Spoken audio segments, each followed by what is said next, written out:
Dispute management, like peace, is not the absence of conflict, but the ability to handle conflict. Hi there. Welcome to the JAIAC's Dispute Management in a New World podcast series. 40 minutes of bi-weekly conversations with Dr. Christopher Malcolm, dispute management professional, academician, international legal consultant, entrepreneurial visionary, and Secretary General of the Jamaica International Arbitration Center, JAIAC. I'm your host, Anika Nelson. Thank you for joining us.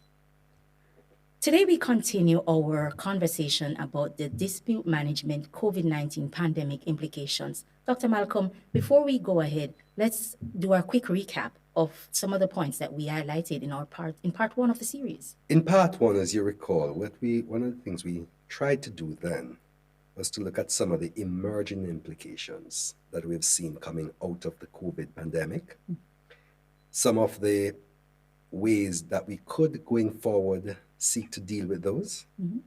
We found that persons were faced with circumstances they hadn't planned for, and which were quite unique to all of us.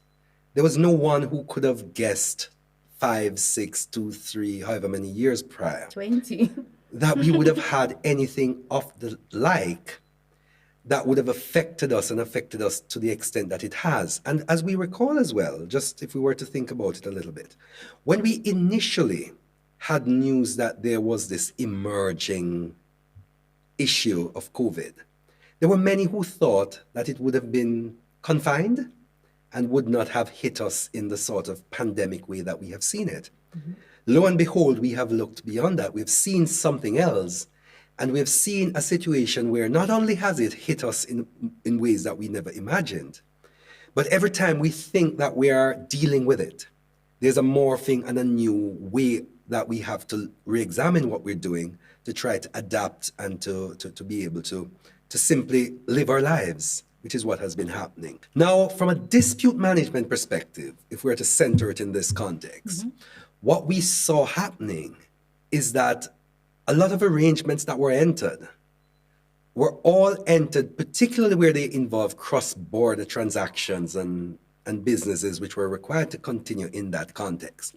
They were entered in an arrangement where you had established trade routes, you had established ways of doing things, and for the most part, those established ways required face-to-face contact, or much of it had to be face-to-face. There were travel linkages that were critical. There were ways of negotiating that relied upon that. And we simply had over time become accustomed to a way where if I do not eyeball you, I do not sometimes have any desire to even trust you. But what COVID-19 has done is got us to a point where if you are to eyeball people at all, it is being done online rather than face-to-face. So a lot of the little nuances that we had become used to and accustomed to, we're no longer able to rely upon.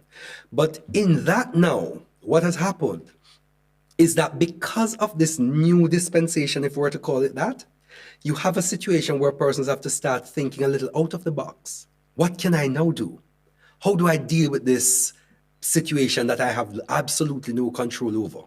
How will it impact my business? What adjustments do I have to make now and possibly into the future?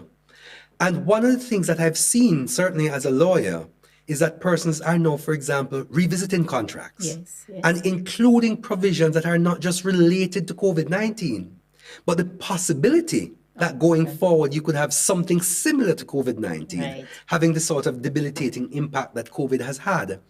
And what it has also shown us is that we are a lot more interdependent than some of us had even thought prior.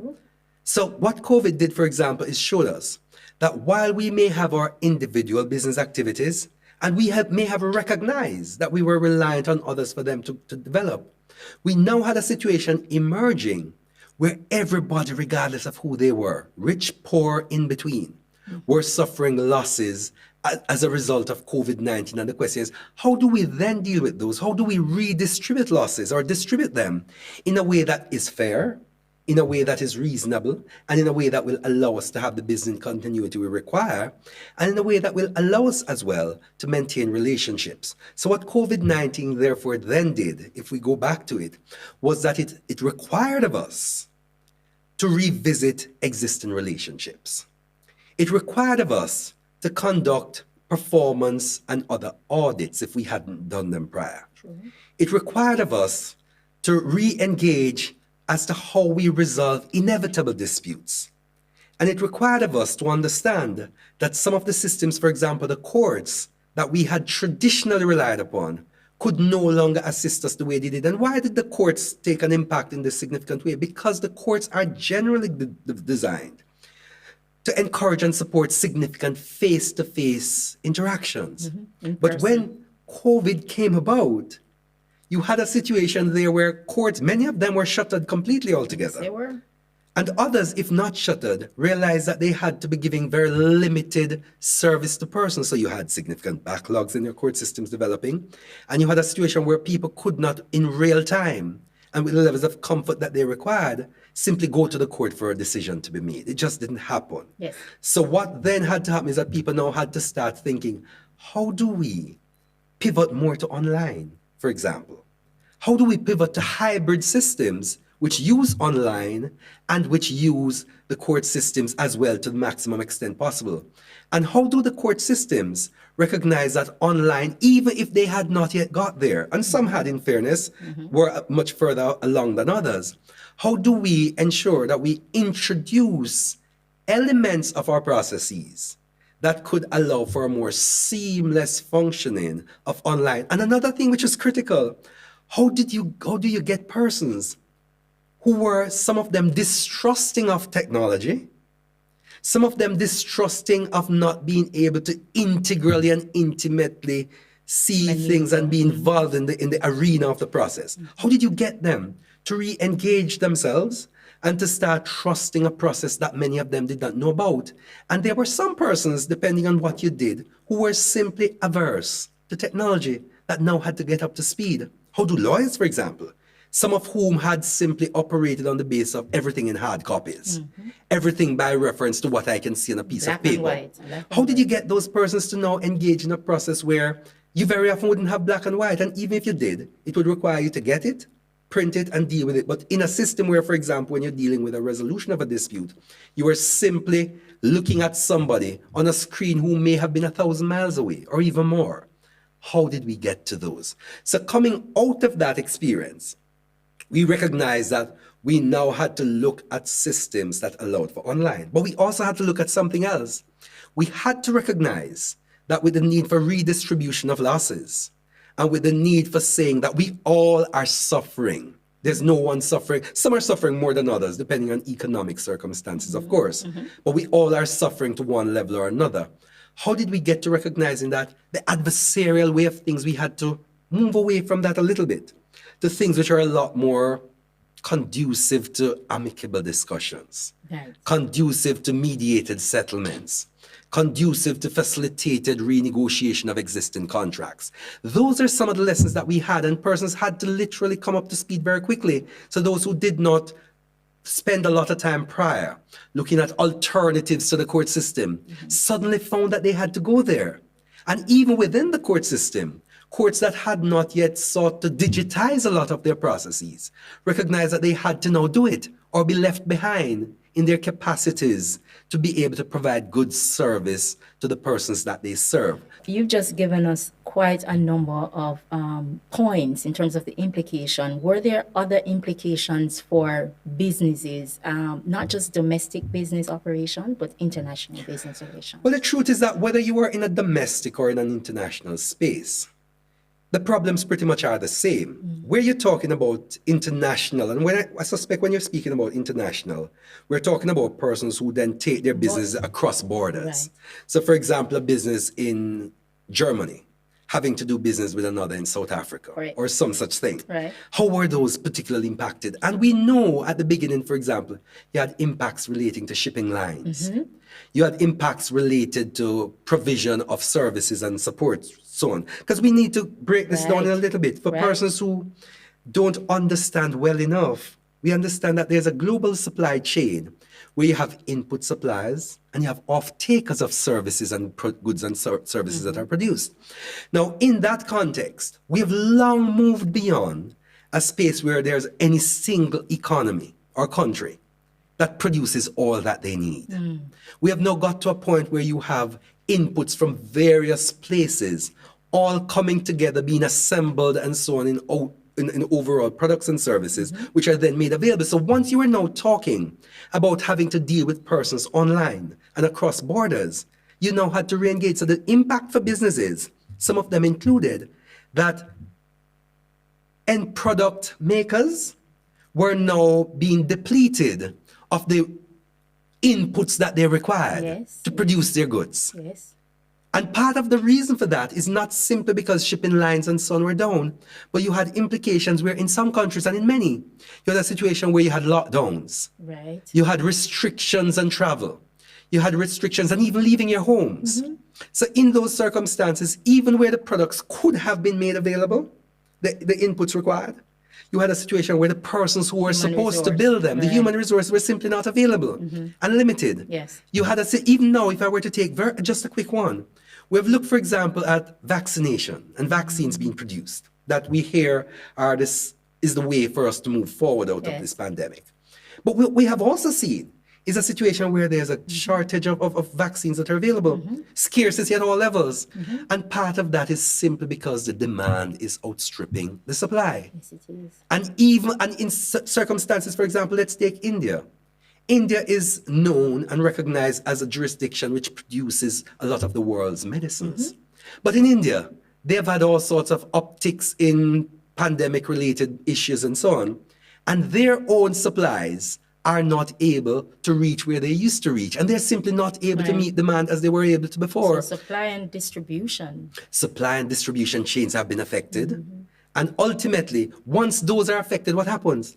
You come to disputes that are in the making. Because if I have a contractual relationship with you that says that you're to produce a good for me by the 23rd of, let's say, January, to call a month. And on the 19th of January, you come to me to say, sorry, I won't be able to produce it until the 15th of April.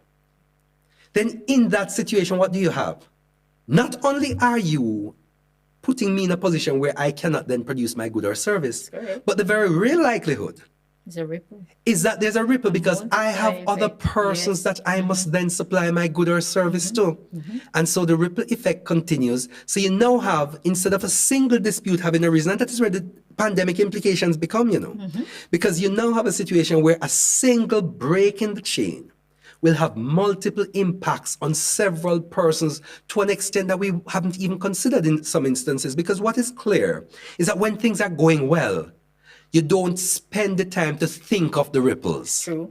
It is when they start going bad and you start scratching your head and say, my God, are these all the persons who could be impacted by what I do or don't do? And what we have seen coming out of this is that we are recognizing just how far the ripples travel and just how much it is that we need to start re-examining what we do and understanding that we all have to find a way to share in the problems that have been created over which we have no control, and to share also, if we can, in the solutions that we may be able to devise.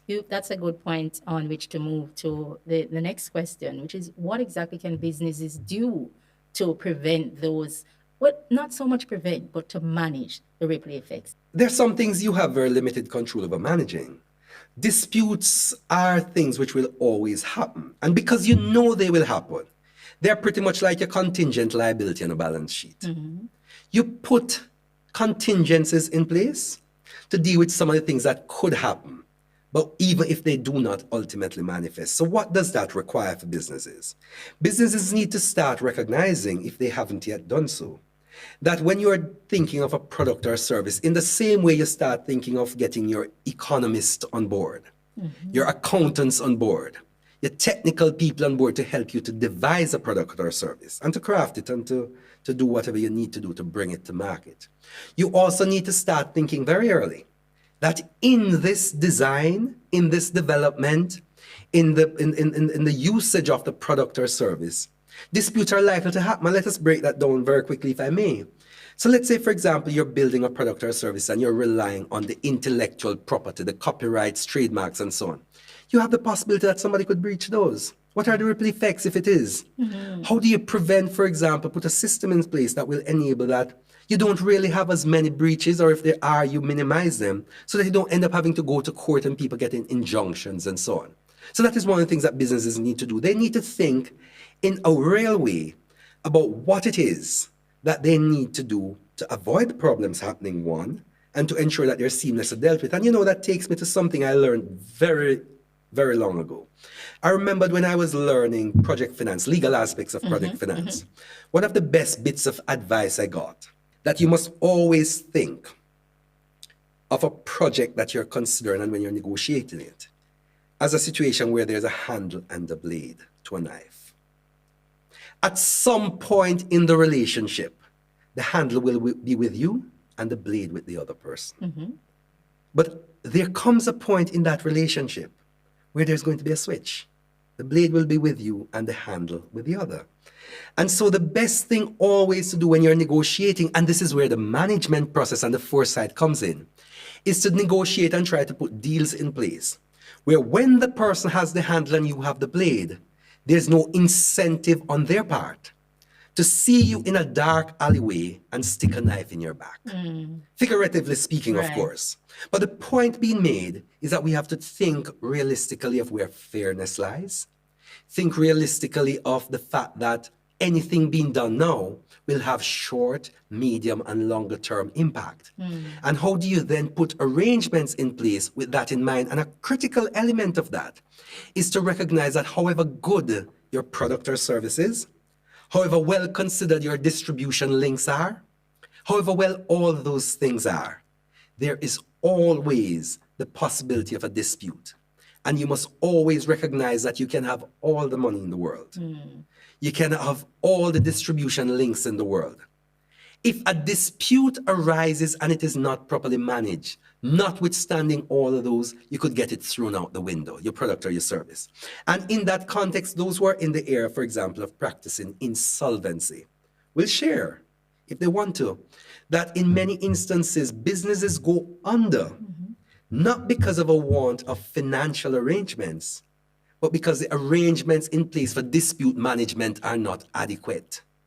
That's an important point. And that is something which, if businesses understand that well enough, they will do, which a lot of them do not do, quite frankly, sadly so, which is to ensure that at the moment they start conceptualizing their ideas, at the moment they start putting it together, they should also have persons coming on board with them who understand how to think the process of disputes, how to think where they could lie, how to think of how to identify possible disputes that could come up, how to think of how best to allocate them, and then ultimately to think of how to put systems in place that will effectively manage or mitigate the risks of disputes.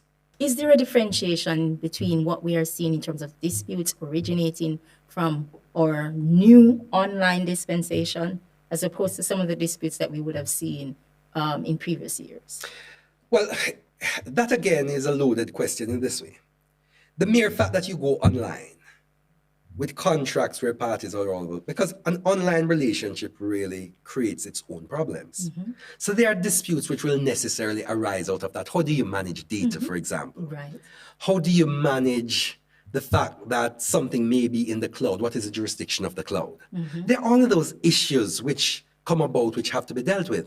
But the fact is, there are some issues relating to ultimate good or service, which will always arise, whether you're online or in a physical space. Right. So we need to find a way to differentiate those disputes which are going to arise in an event and those which may be coming about as a result of a switch away from face-to-face to online. And when we understand them, then we can start thinking of effective ways to deal with them. And that is why there are these three critical words that I always rely on: IAM. It's about identification, and you need to spend a lot of time trying to identify possible risks. Then, having identified them, you need to find a fair and reasonable way to determine how best to allocate those risks between the parties. And the typical rule is that you allocate by reference to who is best able to manage the risk. And then ultimately, you need to understand that with the best process of identification and the best process of management, you will have instances where the dispute is going to spread over, or the risk identified rather is going to spill over into becoming a dispute. Yes. And you then need to find a way to ensure that you're able to seamlessly manage that dispute in the best way possible. Sometimes you end up not wanting to go there, but it being adversarial. But you ultimately want to keep away from things that are adversarial and to find much more amicable ways of dealing with disputes as and when they arise. Doc, you said I am. Very important words that you want to resonate with our listeners and Yes. our viewers. Who is the I am when in terms of businesses? Whose responsibility is it ultimately to ensure that we have dispute management practices or policies in place? Well, I am really relates to all parties concerned. But in the context, if we were to take a single business, company A, Yes. for example, policy really, if you think about company and how they're supposed to operate, policy derives from your board and other people who are in a decision-making capacity at that level. But you then have implementation that must go through the regular officers of the company and in their operational context. So the I am really properly considered should come about by reference to policy decisions. And then on, you need to have a clear communication from the policymakers to the implementers or the officers of the company, the persons who carry out day-to-day activities, the executives, to ensure that they take effective measures to implement. So what I would say, in short answer to that, is that it requires a business decision at an early stage where the parties involved in the running of the entity are made to understand how disputes are likely to manifest and what they could do. There are some companies which are large enough and have internal legal advisors and so on, who are in-house counsel, as we call them. There are others that don't have that luxury. But I would say whether you have the luxury of in-house advisors or you don't, it still is important for you to understand how it is that disputes or a single one could affect you. And as I think I need to interject something here, which I think is critical. It is true that you could do all the planning for a dispute and none arises. It is true. But it is also true that a single dispute could wipe away all the good that has developed and be the basis on which a company goes under. Yes. So it is one of those things like insurance, where you need to understand that you take insurance not because you're hoping for the worst, Right. but because you're preparing for it. It's an in the event of. So I would say persons need to understand dispute management by reference to this whole insurance concept. You're insuring against something which could likely happen, but may not. Consider yourself lucky if none arises. But ensure that if it does arise, you can say, thank God. I put arrangements in place that can help me to deal with this problem that we're now facing. Why are the implications important to know? We are still going through the pandemic in some cases. Why are the implications important for discussion now? The implications are important not because they were not always important. They have always been important. But I think now is a time, what has happened with COVID-19, and I say this, is that it has given us a chance with lockdowns and everything else to sort of step back a bit and to reassess. Yes. So I think now that we're in that process of being able to reassess, I think it is important for us to start thinking, what are some of the things that we may have taken for granted? Yes. And in that context, dispute resolution, I dare say, is something that a lot of companies and businesses and so on have taken for granted over time. So now is as good a time as any to say, here is COVID-19. It has brought about things that we never thought about, including by reference to disputes that we must resolve. Yes. So here is an opportunity to look at it, think about what we do, think about what our real risks are, and then understand that as we plan for the risks by reference to economic and other factors, we're also planning for the risks by reference to disputes, how they arise, how they may manifest, and what we can do about effectively resolving them. Dr. Malcolm, some of those issues would have been raised during the JAIAC's Coffee Time series. We're going to take a quick look at some of the points raised in that series. So when we come back, we will continue our discussion about the JAIAC's role in dispute management, awareness, and implementation. I would hope, as we did in September 11th in the United States, that there be an immediate I don't know who would bring it, convene insurance companies to try to come up with claims programs and distribution of insurance proceeds rather than fighting every case. Maybe we have IDB, maybe we have OECD, maybe we have the World Bank, maybe we have groups of nations come together. And then it's easy. I mean, I've done it so many times. It's actually easy to categorize claims by the amount of loss, by the type of loss. You have a claims form system that's all online, of minimal proof of reality. There's rarely fraud actually in these claims programs, and focus not on liability, but on entitlement. And with respect to entitlement, she's absolutely right that the model would be one focused on determining an appropriate pro rata distribution of a corpus of funds that's been determined necessary to compensate and or rehabilitate a group, an industry, a sector, a set of individuals, whoever it is that would be the beneficiaries of this tribunal and this model. The problem with that, though, is that last sentence, liability.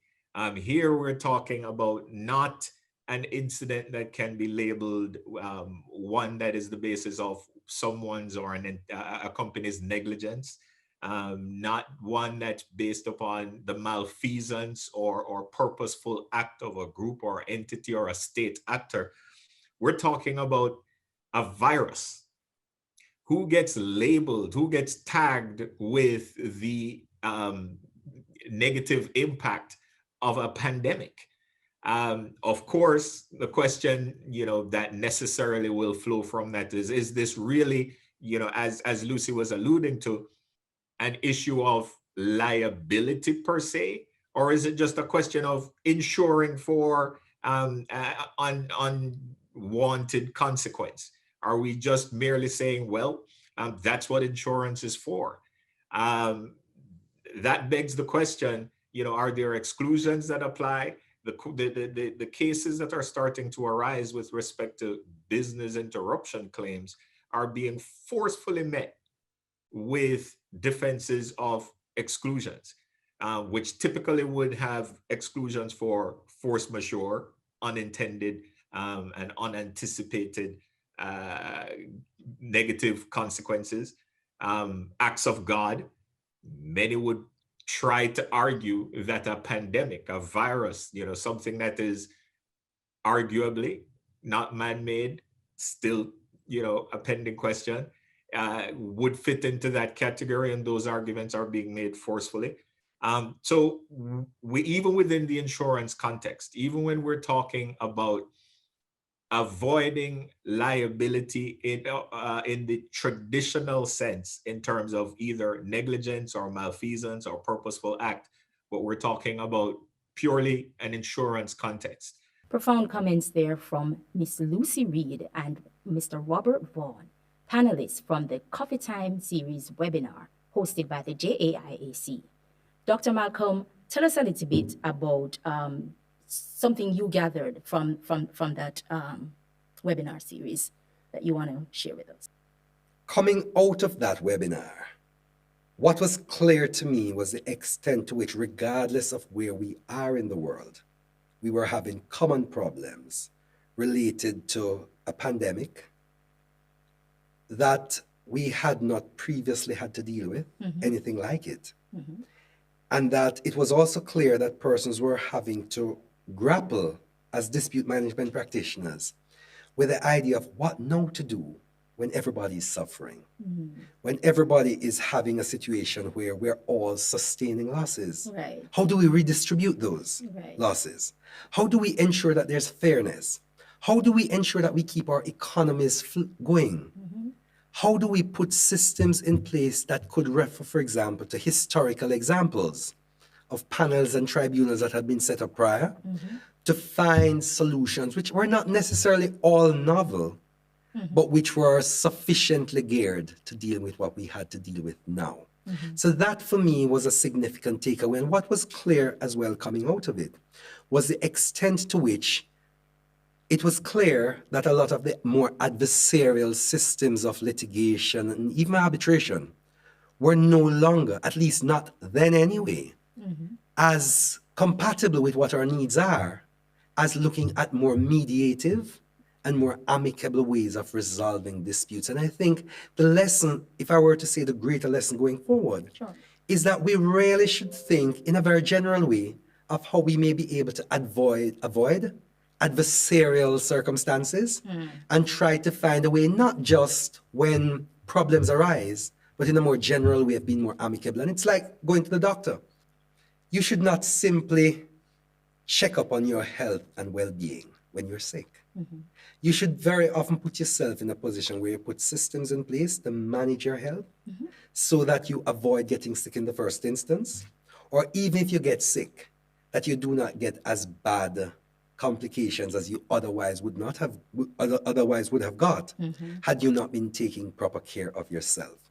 And I think it's the same thing coming here. If we follow more amicable ways of resolving disputes and dealing with matters by way of proper management, what we're effectively doing is taking preventative action rather than back-end solutions. And very often by the time you get there, it is all daggers drawn. I want you to tell me a little bit now about the JAIAC's role in implementation and awareness for dispute management.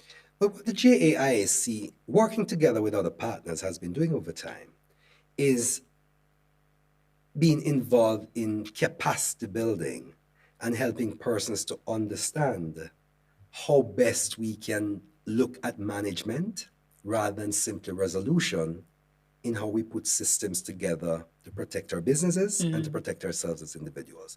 And there are training programs that we offer in addition to the regular systems for the resolution. Because as I said, we're not just about resolving.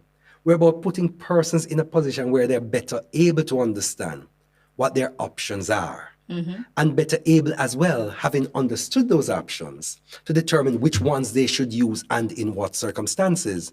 Because it is true that there is no one size that fits all. That's correct. If you're training your horse to run 16 furlongs, do not have it run 8, it is going to lose.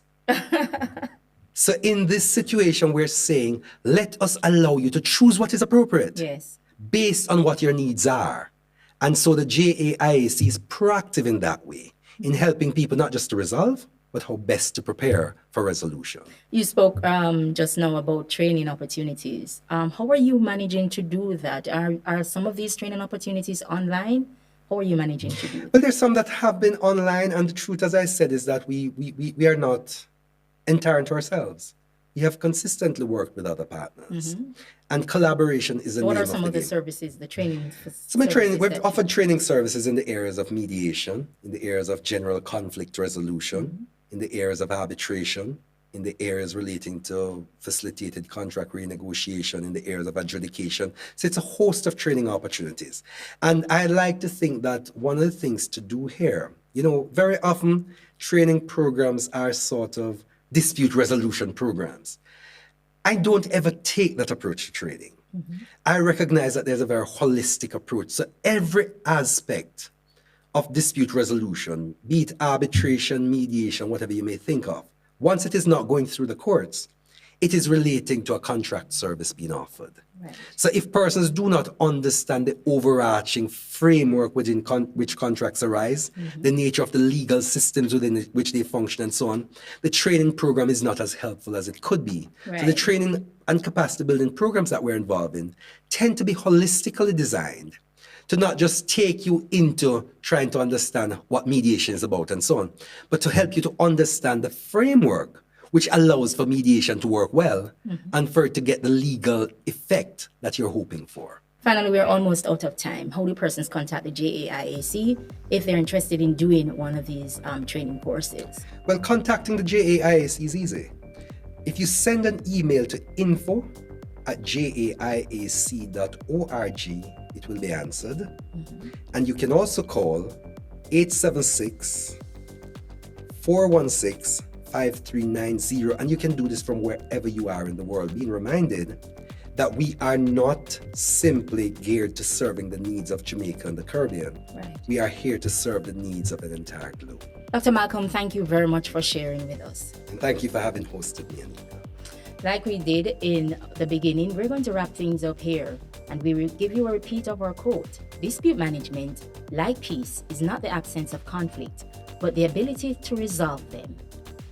All of our podcast episodes on dispute management in the new world are available on Buzzsprout, Podbean, Spreaker, and the JAIAC's YouTube channel.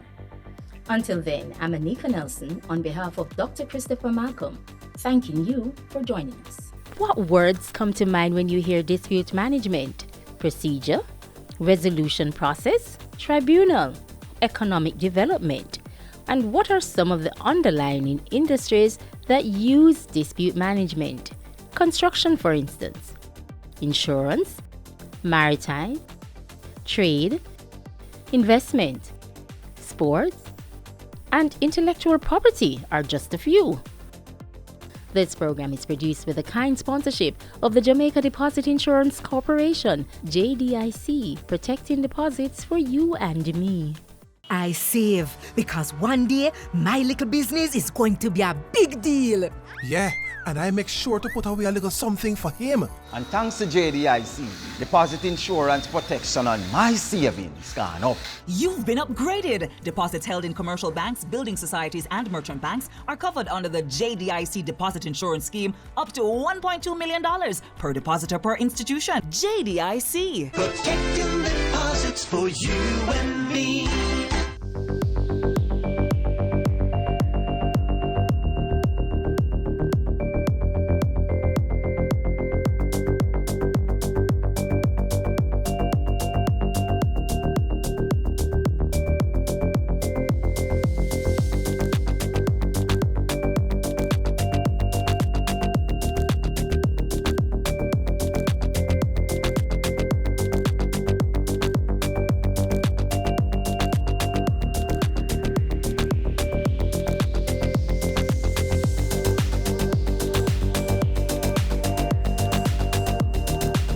Special thanks to ADEB Consultants Limited, consulting engineers practicing for over 40 years.